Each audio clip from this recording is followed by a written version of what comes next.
in the living room of Judge Hawkins' house. The room is bare of furnishings and dismal. There is a small beam of light shining through the window. It is 11 a.m. To one side are a stack of moving boxes. Margaret, the housekeeper, is holding one lone tea towel. Judge Hawkins enters from the kitchen, bringing a broom. Well, Margaret, I believe that's it. That I have checked every nook and cranny of this old house. The only thing that I found hiding was this broom in a dark corner of the pantry. Yes, Judge, and I finished going through the upstairs and managed to find this lone tea towel on the floor of the linen closet. Well, when we move these boxes out of the house, we'll be ready to turn over to the new buyers. Well, there's still one more thing left to do. To wait for the real estate lady to come.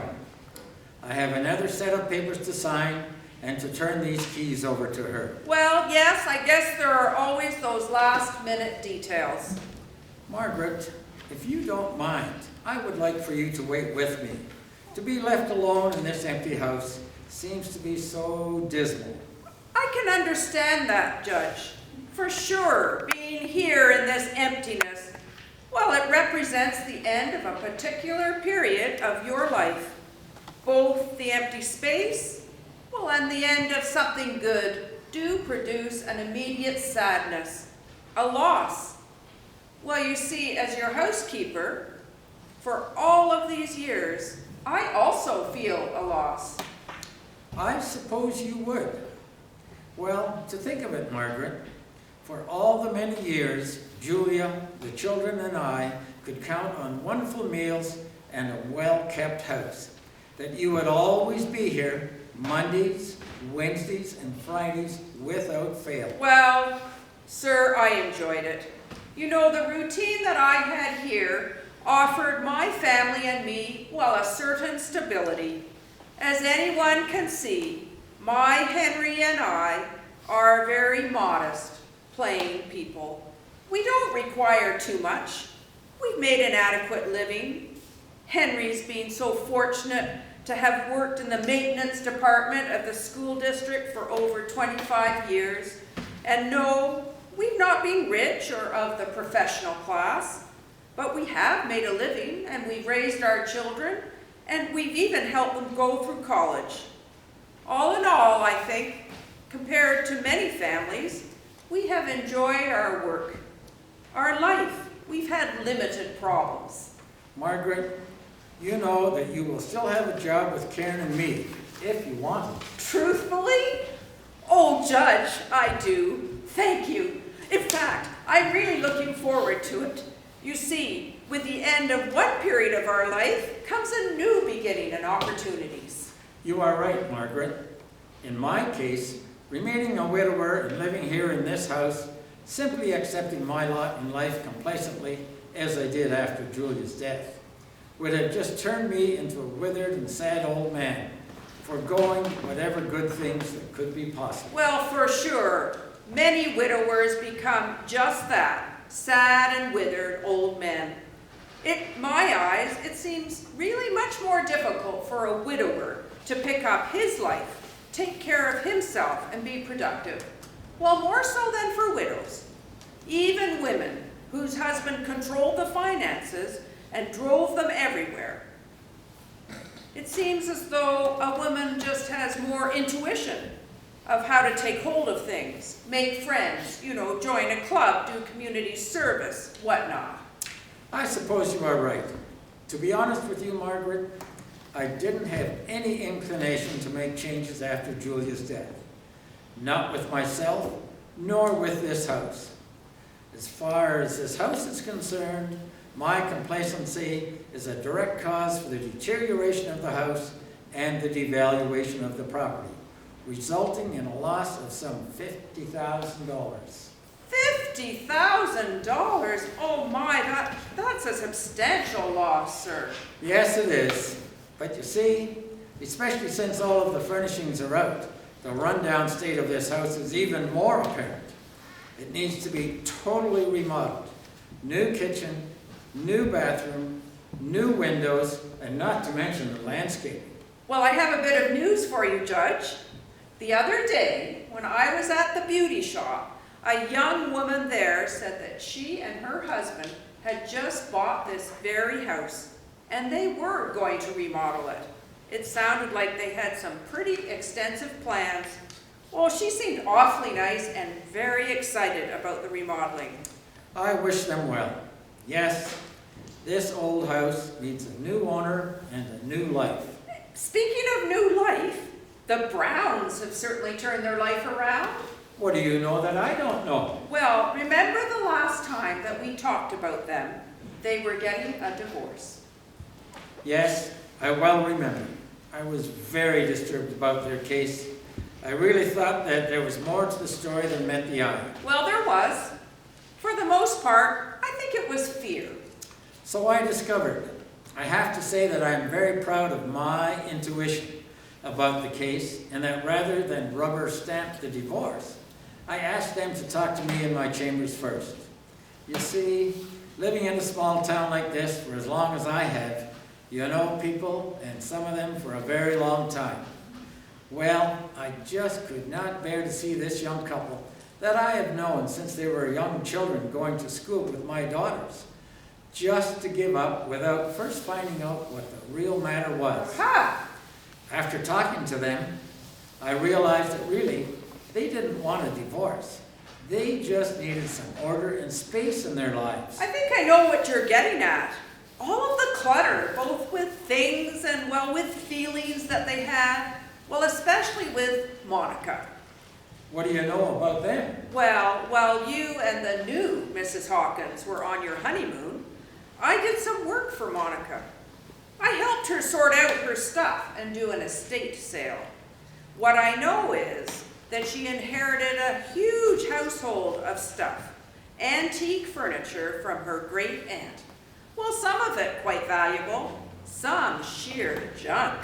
The couple had this, plus all of their makeshift college furniture and all of their childhood stuff from home. Well, their house was deplorable. Naturally, he accused her of not keeping the house, and she accused him of not understanding that she was working, taking care of the baby, and well, she was just doing what she could. I heard all about the house. John, the husband, brought pictures. Later, I discovered that she feared that the old great aunt would haunt her about not being grateful for what she had been left. In fact, she was petrified of an apparition. I explained that to her. Yes, I had known of such things, but even if there were an apparition, it would be short-lived. That according to my understanding, the great beyond was so vast and there was so much to do there that the dead had little interest in busying themselves with earthly matters. To make a long story short, I ordered them to have marriage counseling. Well, and they did. And they talked freely about it. And as a result, they found an antique dealer to buy so much of that stuff. And then I helped them with a garage sale to get rid of the rest. The old college furniture and most of their childhood stuff went. And then they had enough money to buy new furniture, something more stylish and fitting for the young. You know, it was amazing to see how getting rid of all that old stuff lifted their spirits. And once they redecorated the house, well, they didn't seem like the same people. They seemed so happy, and yes, grateful that somebody had stepped in. I'm glad to hear that. You know, that the life of a judge, making decisions for somebody else, is not easy.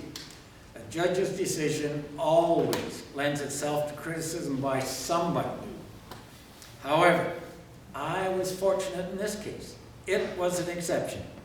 Since you are very familiar with it and the family, I will share with you that Karen and I received an invitation to attend the baptism of their child. Yes, they told me that they were inviting you. And now I will share with you that I am going to be the caterer for the reception afterward. That's wonderful, Karen.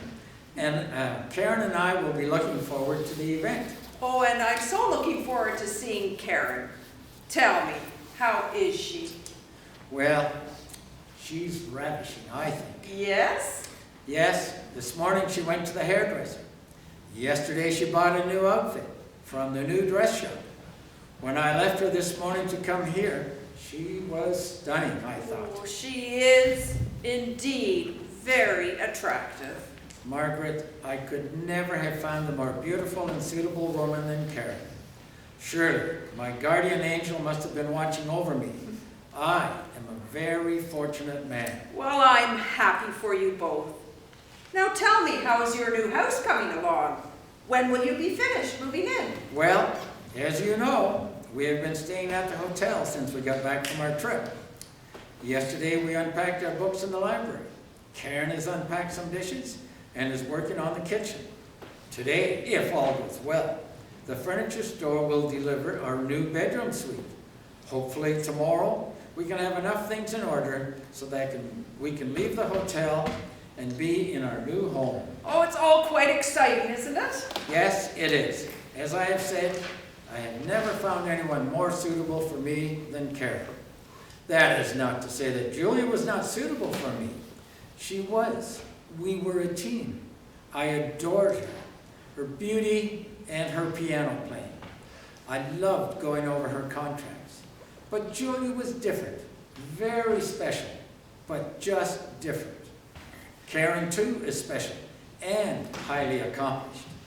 She was a pediatrician before she went into administration at the hospital. Karen and I do have a connection, although I am a lawyer and a judge. Being in the legal field and her in the medical field, we both understand administration and contracts. We do have a lot in common. I see, of course. Now, back to the house. You have agreed to continue working for us, and I do have a request. A request? Yes, Karen and I have talked about it. When we are better settled and have our first guest over, we would like for you to cook that meal. Oh, I would be glad to, sir. And for the menu, we would like to have you make that wonderful chicken and rice casserole, green garden salad, asparagus, and for dessert, lemon meringue pie. Oh, no problem. Now, do you know how many guests that you're going to invite? Yes, just 2. You and your husband, Harry. Oh, my! Margaret, it is only fitting that you and Harry should be our first guests. You have been with me and my family for many years, through thick and thin. In many ways, you know me inside and out. I want you to be part of this very happy time in my life. Oh, it will be a pleasure, sir. And oh, I forgot one thing. Oh, well, what is it? The kitty cat. Kitty cat? What about kitty cat? I don't think kitty cat will like lemon meringue pie. Could you make something with cream for her? Oh, absolutely, of course. The doorbell rings. Judge Hawkins goes to the door. Well, here it is, the end of one part of my life. Margaret, the rattle of keys can be construed as either the death rattle or the ringing of bells, dawning a new day and a new beginning. The end.